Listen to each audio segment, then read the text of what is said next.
Let's get into our discussion about student fees. All right, I made you a little chart. Now, let me break this out for you. When I'm talking about student fees, it includes three things. First is student activity fees. Second is technology use fees. Both of those are capped by the state. Then there's parking fees. Parking fees are not capped by the state, so the college can charge whatever they want.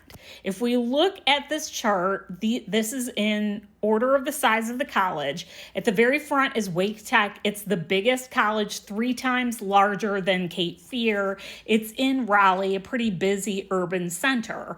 Then we've got Central Piedmont, which is in the Charlotte area, again, a pretty busy urban center and twice the amount of students that Cape Fear has.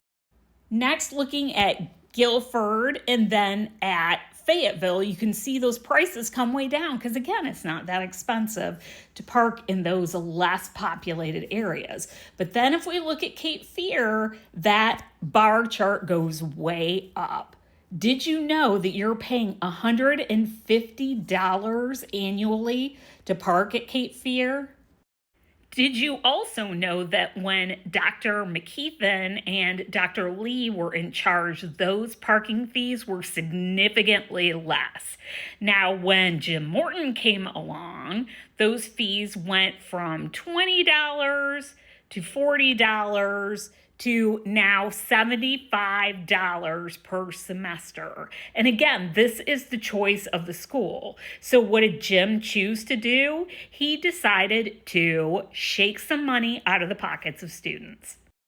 Now you might say, look, Erica, it's really expensive to park downtown. Have you ever parked at a meter? Or, there are a couple of parking structures there that they have to maintain. So maybe that's expensive.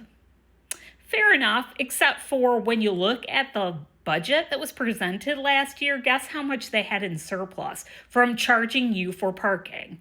Almost $3 million. In fact, according to a chart on the NCCCS, North Carolina Community College System's website, the college has to report student fees and how much they have left over at the end of the year. Now, the most recent one that I could find was 21-22. You know how much was left over in their fees after they charged you for parking, for technology, and for student activities? $6.6 million. Let's go even further and get off of student fees for a second. If you look at the budget from last year, guess how much of a surplus they had from the bookstore? $3.8 million. $3.8 million.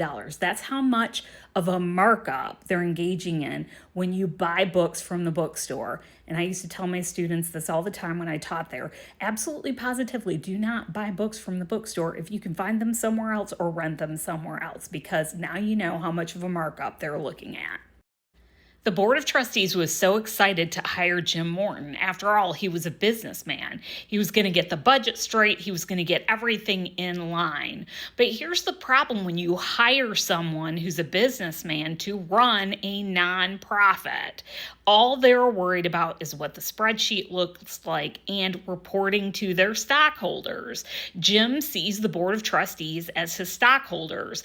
The board asks absolutely no questions during those meetings. He goes through all of those spreadsheets, he points to the huge numbers, and he says, look how profitable we are. The problem is, again, it's a nonprofit institution. Community colleges were created to make college affordable for community members. Most of the people that I served when I worked at the college were students who would have otherwise not been able to seek a college education. Our number one goal was to make it affordable for them. That's not what his goal is. And the board, once again, is letting him do whatever the hell he wants.